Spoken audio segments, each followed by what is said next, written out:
Salah satu hal yang cukup mengganggu saya ketika saya menyaksikan banyak sekali kasus-kasus korupsi yang ada di Indonesia, coba kita lihat, perhatikan. Kasus-kasus korupsi dengan angka-angka yang fantastis rata-rata didominasi oleh orang-orang yang secara materi mereka adalah orang-orang yang berkecukupan atau bisa dibilang orang-orang yang kaya. Lalu di sini pertanyaannya, kenapa kasus-kasus korupsi yang nilainya fantastis rata-rata malah didominasi oleh orang-orang yang sudah kaya? Jadi kita akan bahas lebih detailnya di video kali ini. Banyak sekali orang mengira bahwa ujian terberat di dalam kehidupan adalah ketika kita miskin. Namun ternyata ujian kehidupan yang sesungguhnya datang ketika kita memiliki banyak uang atau di saat kita lagi kaya raya.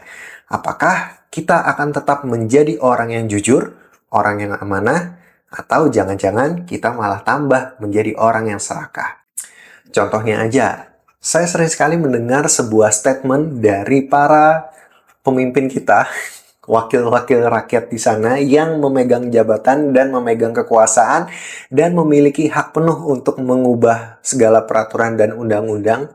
Sering sekali saya mendengar sebuah statement seperti ini. Supaya nggak ada korupsi, ya gaji mereka dinaikin, dibikin sejahtera. Tetapi faktanya, seperti yang saya bilang di awal, kebanyakan kasus-kasus korupsi besar adalah orang-orang yang notabene orang-orang kaya, bukan orang-orang miskin atau orang-orang yang tidak punya apa-apa, teman-teman. Justru semakin orang kaya, kalau misalnya orangnya serakah, ya dia pasti akan tambah korupsi gede-gedean. Jadi, integritas itu tidak ada hubungannya integritas dengan faktor kekayaan orang, teman-teman. Kalau memang dia punya integritas prinsip hidup yang kuat, berapapun duit yang dia pegang, dia pasti survive dan dia akan menjaga prinsip-prinsip yang sudah dia pegang selama dia hidup, teman-teman. Jadi bagi saya kurang setuju dengan statement untuk mengurangi praktik korupsi dengan cara meningkatkan gaji, teman-teman. Jadi, sebenarnya apa sih yang membuat orang-orang yang sudah kaya ini tetap melakukan praktik korupsi? Memang saya rasa bahwa korupsi tidak selalu berbanding lurus dengan kemiskinan seseorang atau individu. Namun ada faktor-faktor psikologi lainnya yang bisa jadi mempengaruhi mereka. Contohnya korupsi di kalangan orang-orang kaya sering sekali karena ada beberapa alasan psikologis. Contohnya, beberapa kasus korupsi di kalangan orang-orang yang kaya itu terjadi karena adanya faktor psikologis, sosial, dan juga struktural. Ada 6 faktor yang perlu saya garis bawahi, teman-teman. Mulai dari faktor yang pertama, yaitu keserakahan dan ketamakan. Banyak orang yang sudah kaya biasanya ingin menjadi orang yang lebih kaya lagi. Bahkan jika itu harus melanggar hukum, teman-teman. Karena kekayaan yang besar seringkali tidak menghilangkan keinginan orang untuk mendapatkan lebih banyak uang. Justru kekayaan yang besar menginginkan mereka untuk mendapatkan uang yang lebih lagi dan lebih lagi, teman-teman. Jadi ada kutipan yang menurut saya cukup menarik, di mana yaitu berkata bahwa uang itu tidak bisa merubah karakter seseorang, tetapi bisa menampilkan karakter seseorang yang sesungguhnya. Jadi saya percaya kalau misalnya orangnya dari awal dia punya integritas yang baik, seberapapun uang yang dia pegang, dia dari miskin dan dia tiba-tiba jadi kaya, saya percaya dia pasti tetap menjaga integritasnya, tetap menjadi karakter orang yang baik, teman-teman. Lalu kita masuk ke poin yang kedua, peluang untuk meraih kekuasaan. Kebanyakan orang kaya, terutama yang punya jabatan dan kekuasaan, memiliki lebih banyak kesempatan untuk melakukan korupsi. Nah, kenapa? Karena mereka merasa mengendalikan sumber daya, proyek, dan juga kebijakan-kebijakan yang bisa dimanipulasi untuk kepentingan pribadi mereka, teman-teman. Jadi, orang pengen banyak uang itu tidak semata-mata hanya karena pengen mereka tambah kaya, tetapi supaya itu menjadi media mereka untuk memperluas kekuasaannya mereka, teman-teman. Makanya tidak jarang kalau misalnya di dalam politik, banyak sekali orang-orang yang berusaha untuk mencapai suatu jabatan, suatu posisi tertentu di dalam struktural politik dengan cara yang tidak benar, yaitu dengan politik uang, dengan membayar sana, membayar sini, suap sana, suap sini. beli jabatan, teman-teman. Supaya apa? Tujuannya supaya mereka mendapatkan suatu jabatan. Mereka berkuasa. Supaya mereka merasa diakui. Tidak semata-mata untuk memperkaya diri sendiri, tetapi mereka haus akan kekuasaan juga. Kita masuk ke poin yang ketiga, yaitu rasa tidak pernah cukup, teman-teman. Jadi kita berbicara tentang fenomena psikologis di mana orang tidak pernah puas akan apa yang dia dapatkan saat ini, teman-teman. Ini bisa menjadi sebuah kecanduan di mana mereka terus mencari cara untuk memperbesar harta dan kekuasaan mereka. Jadi, kadang ada orang juga yang sudah hartanya udah tercapai, habis itu kekuasaan juga sudah paling tinggi, tetapi mereka nggak pernah merasakan yang namanya puas. Karena itu mereka akhirnya mencari lagi, mencari lebih lagi, lebih lagi, lebih lagi. Istilah yang paling tepat adalah tamak. Jadi ketamakan ya teman-teman, manusia yang nggak pernah ada puasnya. Memang orang yang nggak ada puasnya di sisi lain bisa jadi hal yang positif karena dia bisa berjuang supaya dia breakthrough the limit ya teman-teman. Tapi kalau misalnya hal yang kita bahas sekarang adalah hal yang cukup negatif. Kalau misalnya dia tidak puas dengan harta ini, dia menghalalkan segala cara, teman-teman. Bahkan hal yang negatif, supaya dia bisa lebih mendapatkan uang dan lebih mendapatkan kekuasaan. Dimana ini adalah hal-hal yang sangat tidak baik ya, teman-teman. Kita masuk ke poin yang keempat, yaitu lingkungan yang mendukung, teman-teman. Jadi di kalangan elit, korupsi itu bisa dianggap sebagai suatu hal yang biasa dan tradisi. Karena sudah biasanya seperti itu. Jadi orang-orang di sekitar mereka menganggap bahwa wajar kalau misalnya ada korupsi. Karena ya udah biasanya seperti ini, mau gimana lagi. Hal inilah yang sebenarnya harus kita dobrak, teman-teman. Bukan membiasakan hal yang biasa dilakukan, tetapi kita harus membiasakan hal yang benar untuk dilakukan. Apalagi kalau misalnya kita mau berbicara korupsi di Indonesia, sudah mengakar ya teman-teman, mulai dari atas sampai dengan akar-akar yang paling dalam.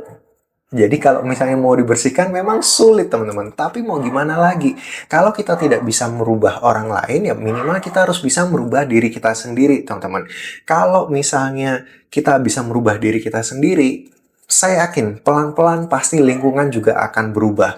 Regenerasi akan menjadi lebih baik teman-teman. Tapi kalau misalnya kita udah lingkungannya kayak gitu, pesimis dan kita tidak ingin mendobrak kebiasaan-kebiasaan yang sudah ada, ya sampai kapanpun ini tetap akan mengakar dan menjadi masalah utama yang ada di Indonesia, teman-teman. Bayangin aja, mau ngurus apa-apa, mulai dari yang terkecil, tingkat yang paling bawah aja harus pakai uang, teman-teman, yang dimana sebenarnya bisa gratis.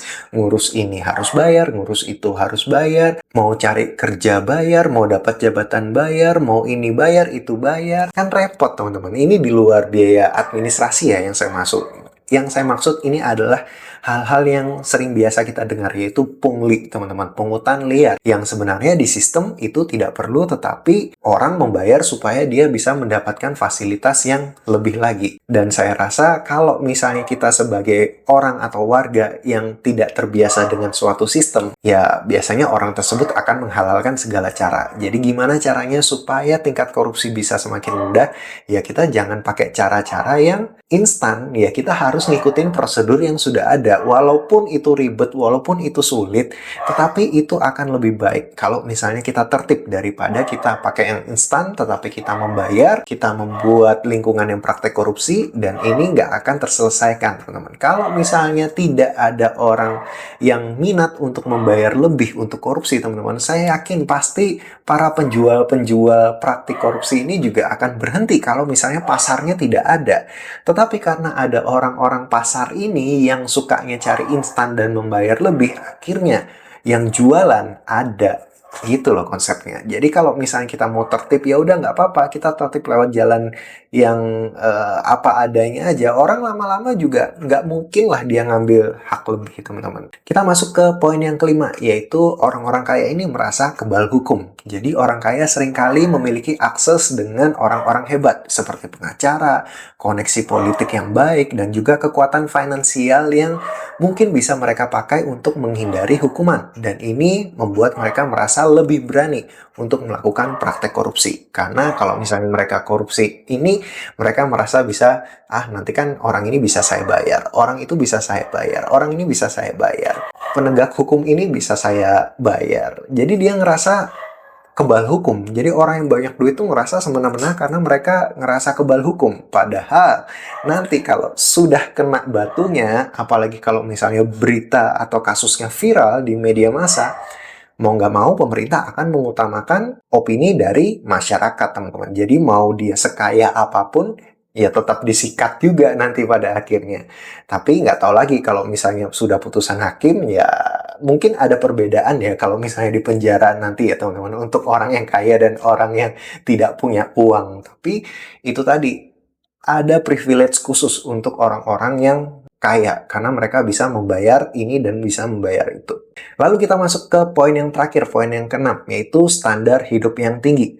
Karena kebiasaan orang-orang yang kaya biasanya mereka memiliki gaya hidup yang mewah. Jadi mereka harus mempertahankan gaya hidup mereka, bahkan jika mereka harus korupsi sekalipun, teman-teman. Jadi kebanyakan orang-orang yang udah kaya karena udah terbiasa dengan hidup yang glamor, sesuatu hal yang mewah. Kalau misalnya sewaktu-waktu mungkin bisnisnya lagi anjlok atau usahanya nggak berhasil, akhirnya gimana cara mereka untuk mempertahankan harta mereka dan gaya hidup yang glamor?